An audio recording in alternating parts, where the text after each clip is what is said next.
China. It's a country. You might have heard of the place before. It's been in the news recently. The government has been engaging in some serious human rights efforts lately. Objectively good things like building schools, lifting people out of poverty, and providing education and assistance to minority groups. Wow, I am literally in awe at the glory of the People's Republic of China. I have no choice but to give this country 5 stars. The modern iteration of China has a storied history. For all intents and purposes, it's been a party dictatorship since Mao established the CCP. Most people in this day and age know this, unless you're a sellout or brain dead. It's a totalizing government led by their single head of state, responsible for some rather unsavory actions as of late, and it's frankly awful. That being said, this isn't a video dissecting the situation with the Uyghurs, hard railing on the CCP, or saying Xi Jinping has a very small penis. It's about a fundamental quirk of the country and its consequences. China bills itself as a democracy, but it's effectively run by whoever's the head of the CCP at the time. A single individual and their megalomaniacal circle dictate the direction of the country. This system has led to the aforementioned unsavory actions, but also some odd moves by those in power.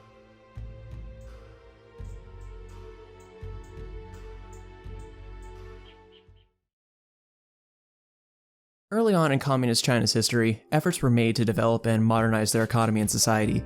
The Great Leap Forward in 1958 was the biggest public campaign raised to achieve these goals. An associated movement launched the same year was the Pest campaign, with the intended goal of reducing the spread of disease and promoting hygiene across China. The 4 creatures in China's crosshairs were mosquitoes, flies, rats, and sparrows. The first 3 make sense. They're all vectors for disease or illness, but sparrows were an odd addition. They were chosen as a pest solely because of what they ate: rice. Rice is a staple crop for the Chinese people, and at the time it was thought a single sparrow ate up to 4 pounds of rice per year. Given that there were surely millions, if not billions, of sparrows throughout China, the amount of food lost annually surely added up.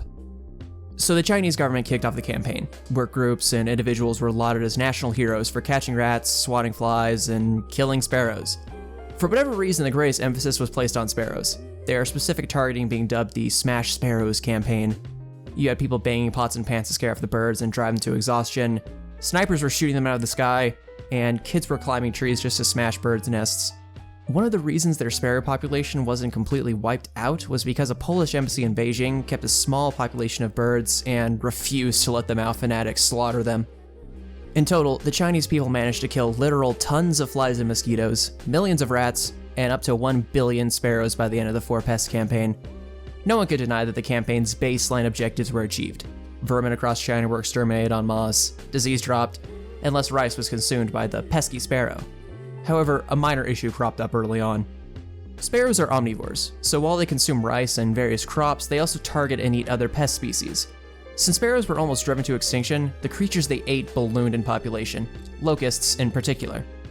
Numbers here vary, but compared to 1958, crop yields dropped 15% in 1959 and up to 70% in 1960.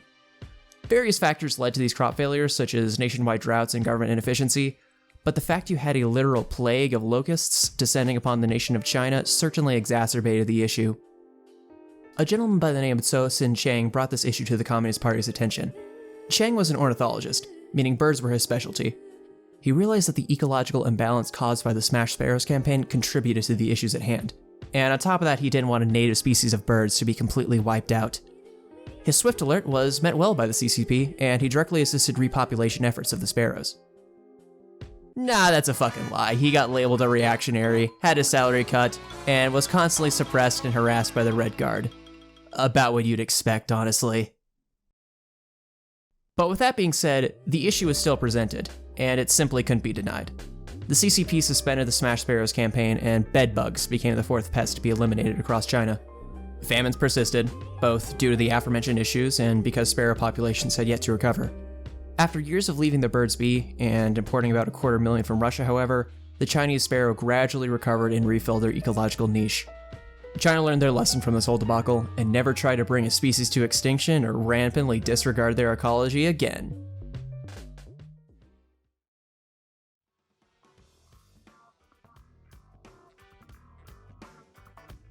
China's sparrow disaster is something of a meme in this day and age, but hyper-specific and weird moves like this continue on in the modern era.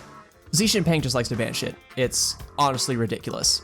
Take, for example, unique architecture like the CCTV headquarters. It's colloquially referred to as the giant trousers, and you can see why. Buildings like this are now banned.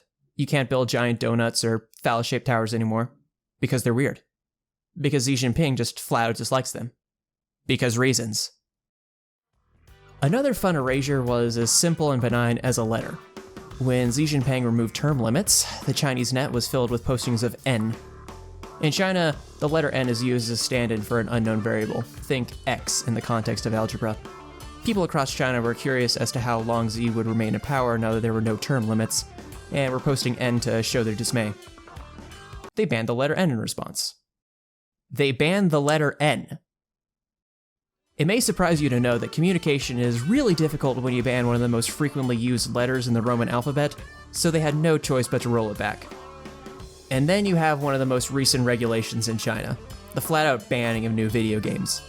Gaming was already on a crackdown in China, especially with minors. A recent regulation brought gaming for them down from an hour and a half any day of the week to only 1 hour on weekends and holidays.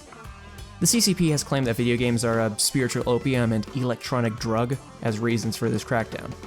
Given that extreme penalties are levied against drug abusers and dealers, such a response makes sense if that's their perception of gaming.